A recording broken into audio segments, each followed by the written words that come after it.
নমস্কার দর্শক বন্ধু, আমি বিষ্ণু আচার্য। আশা করি আপনারা সবাই ভালো আছেন। ভালো থাকলেও আপনারা প্রচুর সমস্যার মধ্যে রয়েছেন। সেই সমস্যা থেকে আপনারা কোনোভাবেই বেরিয়ে আসতে পারছেন না। তো আপনারা যার কাছেই যাচ্ছেন বা যেখানেই যাচ্ছেন, আপনারা ঘুরে চলে আসছেন। কেন ঘুরে চলে আসছেন? আপনার কাজটা কেউ সাকসেস করে দিতে পারছে না বা সমস্যা হচ্ছে না, আপনার সমস্যার সমাধান করে দিতে পারছে না।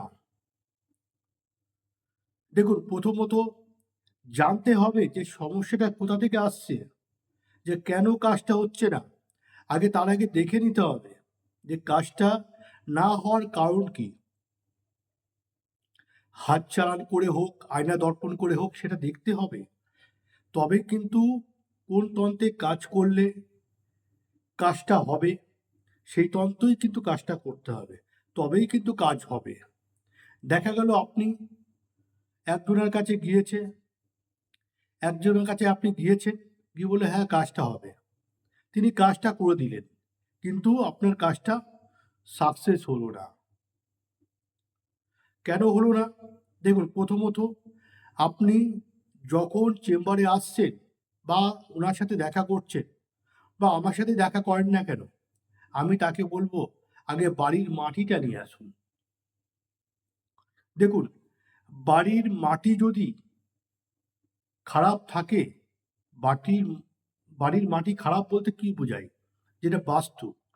যদি আপনার বাড়িতে বাস্তুর সমস্যা থাকে, তাহলে কিন্তু সেই কাজটা হওয়ার চান্সটা কমই থাকে।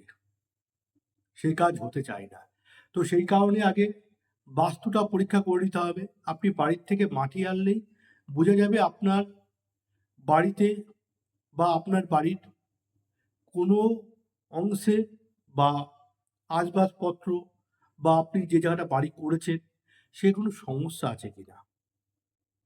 সেটা সমস্যার সমাধান করা যাবে তন্ত্রের মতেই।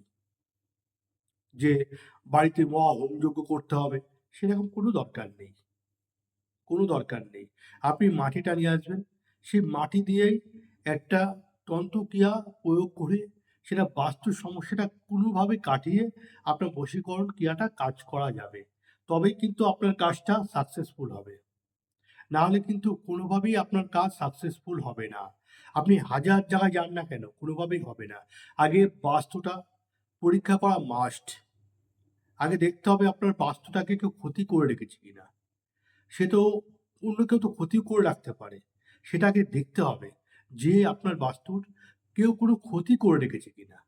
যদিও বা ক্ষতি করে রাখে, সেটা কাটিয়ে দিয়ে তবে কিন্তু আপনার কাজটা করে দেওয়া যাবে। তবে কিন্তু আপনার কাজে সাকসেসফুল পাবেন। নাহলে সাকসেসফুল পাবেন না। তা যাই হোক, যখন আসবেন অবশ্যই মাটিটা সঙ্গে করে নিয়ে আসবেন। সবাই ভালো থাকবেন, সুস্থ থাকবেন। জয় মা তারা।